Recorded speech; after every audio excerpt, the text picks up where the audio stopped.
Wala kang mararating. Sigaw ng kapatid kong nanira sa akin, pero sa araw ng kanyang pagbagsak, ako ang huling taong kanyang nilapitan.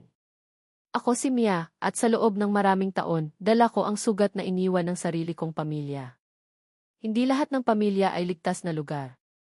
Minsan, ang taong dapat unang magtanggol sa'yo, sila pa ang unang sisira sa'yo.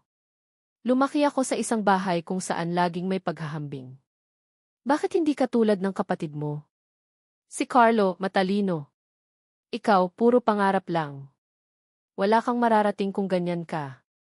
Paulit-ulit kong naririnig ang mga salitang iyon mula sa aking mga magulang.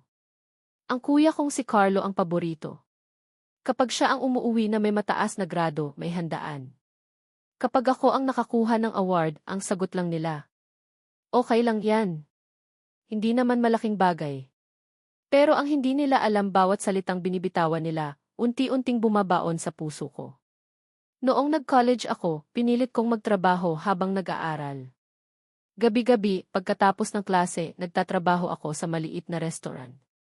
Minsan, nakakatulog ako sa bus habang hawak ang mga libro ko.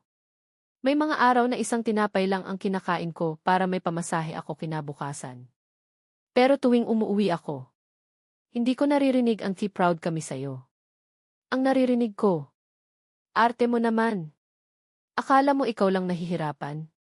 Samantala si Carlo, kahit wala siyang ginagawa, palaging ipinagmamalaki. Ang anak namin, magiging manager balang araw, sabi ni Mama sa mga kapitbahay. Hindi nila sinasabi. May anak din kaming lumalaban araw-araw. Isang gabi, dumating ang pinakamalaking pagsubok. May nakuha akong scholarship at oportunidad na makapagtrabaho sa isang malaking kumpanya. Akala ko iyon na ang araw na sasabihin nila. Anak, proud kami sa'yo. Umuwi ako na may dalang dokumento. Ngunit bago pa ako makapagsalita, narinig ko ang boses ni Carlo. Scholarship lang. Ganyan na agad yabang mo. Natahimik ako. Tumingin siya sa akin habang nakangisi. Alam mo Mia, tigilan mo na iyang pagpapanggap na magiging successful ka.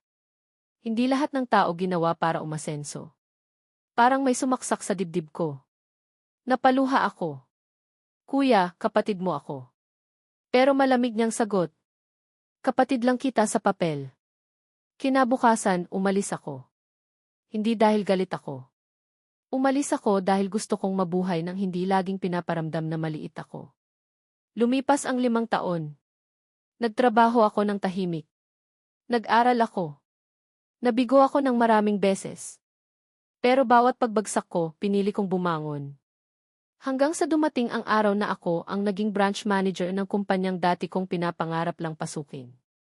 Isang umaga, habang nasa opisina ako, may dumating na aplikante. Hindi ko alam kung bakit parang pamilyar ang mukha niya. Pagtingin ko sa resume, nanlaki ang mata ko. Carlo. Ang kuya ko. Ang taong nagsabi na wala akong mararating. Ngayon, siya ang nakaupo sa harap ko, naghahanap ng trabaho. Tahimik ang buong kwarto. Tumingin siya sa akin. Mia Lee. Napayo ko siya. Hindi ko alam na ikaw pala ang manager dito. Napangiti ako ng mahina. Hindi rin ako makapaniwala na ikaw pala ang nangangailangan ng tulong ko. Namula ang mukha niya. Maaari mo ba akong bigyan ng chance? Sa loob ng ilang segundo, bumalik lahat. Ang mga salita niya. Ang mga tawa niya. Ang mga gabi na umiiyak ako ng mag-isa. Pwede kong gantihan siya. Pwede kong sabihin. Wala kang mararating. Pero hindi ko ginawa. Sinabi ko. Bibigyan kita ng pagkakataon. Pero hindi dahil kuya kita. Nagulat siya. Kung bakit? Tumingin ako sa kanya. Dahil may natutunan akong hindi mo alam. Tahimik siya. Ang tunay na tagumpay ay hindi ang pag-apak sa ibang tao para umangat. Ang tunay na tagumpay ay kapag kaya mong maging mabuti kahit ikaw ang nasaktan. Makalipas ang ilang buwan, nagbago si Carlo. Hindi siya naging perpekto. Pero natuto siyang humingi ng tawad. Isang gabi, bumalik siya sa bahay namin. Narinig ko ang usapan nila ni Mama. Mali kami kay Mia, sabi ni Mama habang umiiyak. Akala namin siya ang mahina. Hindi namin nakita na siya pala ang pinakamatapang. Doon ko na-realize, minsan, ang pinakamalaking laban natin ay hindi nasa labas ng mundo. Minsan, ang unang taong kailangan mong patunayan ay ang sarili mo. Hindi mo kailangan ng permiso ng ibang tao para mangarap. Hindi mo kailangang maging katulad ng gusto nila para maging mahalaga. Dahil ang taong minamaliit nila ngayon, baka siya rin ang taong hahangaan nila bukas. Huwag mong hayaan na ang masasakit na salita ng ibang tao ang magsulat ng kwento ng buhay mo. Ang tunay na panalo ay hindi ang paghihiganti, kundi ang pag-abot sa tagumpay nang hindi nawawala ang kabutihan ng iyong puso.